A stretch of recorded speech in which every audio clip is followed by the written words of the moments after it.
it's the Success Whisperer, and I have a little something I want to share with you.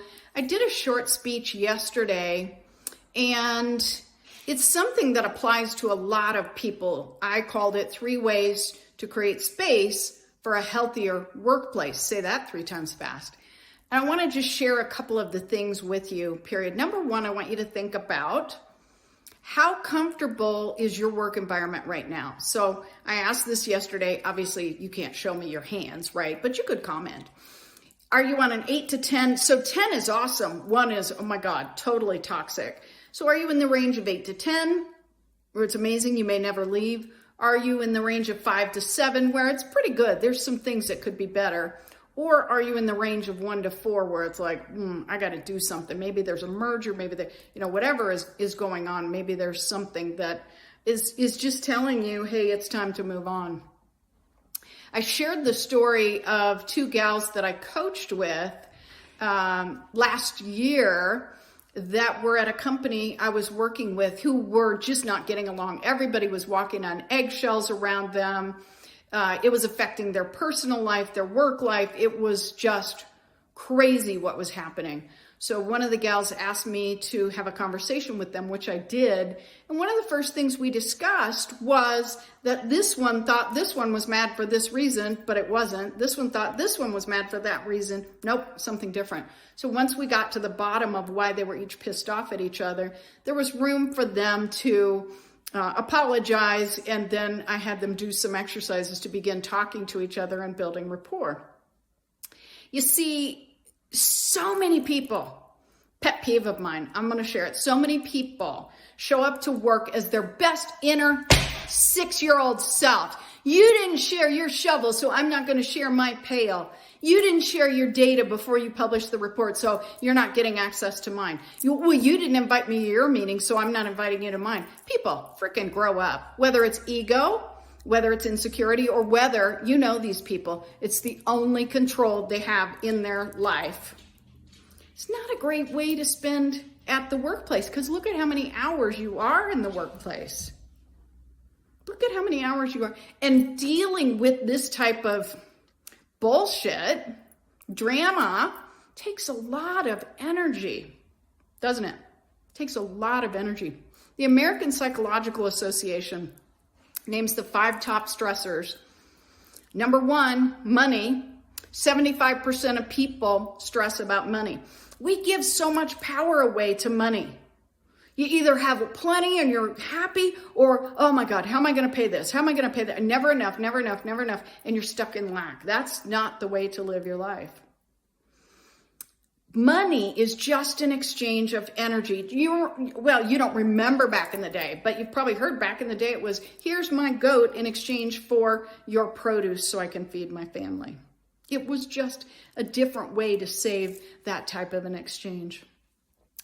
So money is one of the top. 2 is job stress or job pressure. 3 is relationships, work or home. 4 is health. And 5 is stress because of poor nutrition. Think about that. Now, if you're getting stressed out, what's the first thing that happens? You could get headaches. You could get stomach aches, deal with insomnia. You could become what I call a crabby Abby. Biatch. So if you don't begin to deal with stress on a daily basis, if you aren't doing something to deal with stress on a daily basis, what happens? It gets worse. Your body goes, yo, wake up. You didn't listen to me, now you will. So you end up in a state of dis-ease, chronic pain. Now you might have heart issues, high blood pressure, weight gain or loss, change in your sex drive. It affects your ability to focus. That's also kind of a short-term one. Lots of not great things happen if you don't deal with stress. So how do you, if you're a leader, and everybody's a leader in one way or another, if you're a leader, how do you then lead and create a positive, productive workplace where you have high-performing teams, people collaborate, you've got a great culture, but you're not causing burnout or stress? Well, here's my 3 ways. I'll give them to you quickly. Number 1, You've got to create clear expectations and manage to them. Make sure that if you're giving a task, the person responds back to you, that they know what it is you're asking them to do. If you're receiving the task, make sure that you articulate it so that you have it. Otherwise, what if you spend 8 hours doing something and then you find out, oh, it wasn't that, it was this, and you could have done it in an hour. Number 2, get to know the people you work with. Your boss, your employees, your coworkers, so that if you notice they're acting differently, you can say, hey, you doing okay? Do you need help with a project? Something going on at home? They may not want to tell you if it's something personal, and that's fine, but you just want to get to know them well enough. So if they're acting funky, if their attitude is crab ass, you have the ability to help them or to at least offer to. Versus what happened with the girls that I mentioned to you. Now, oh, by the way, the assignment that I gave the girls that I mentioned, they did it for a week. And when I came back and met with them a week later, the energy in the room was completely different. Their attitudes were different. They were getting along. It was beautiful.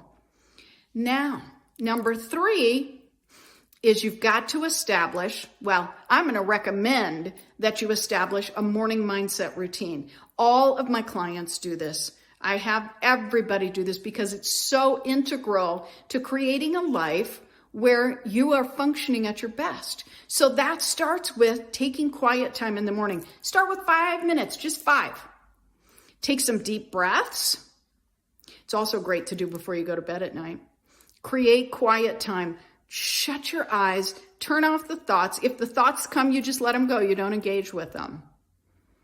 And when you take that time to create quiet space, then your intuition gets stronger because you're hearing it, because you're tuned into it. Secondly, be intentional.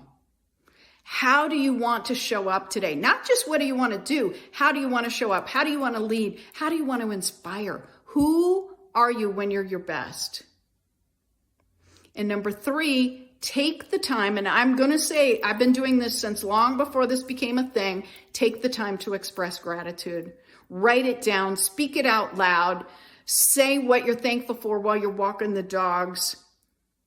But take the time to do those 3 things. Now, this is why I created my gratitude journal that I wrote when the world was shut down, because it gives you those questions to answer each and every morning. It's wonderful for people who are not used to this and want to get a morning mindset routine started. It's really, really helpful. I had somebody buy 14 of them for their entire team at work, and then they reviewed them together. It's really, really powerful. This will help you shift your expectations, your outcomes, and the quality of your life when you take that time to slow down. Quieting the brain is important, not just a woo-woo thing. There's scientific research that it helps you to restructure your neural pathways, and that promotes more positivity. That's part of why it helps. So, 3 things. Get more clear. What's the second one? Get more clear. Second is get to know the people you work with. And third is take time in the morning to establish a morning mindset so you're intentional about your day. I'm the Success Whisperer. I hope there's one little nugget in here that is helpful for you and that you'll begin to use. Bye-bye for now.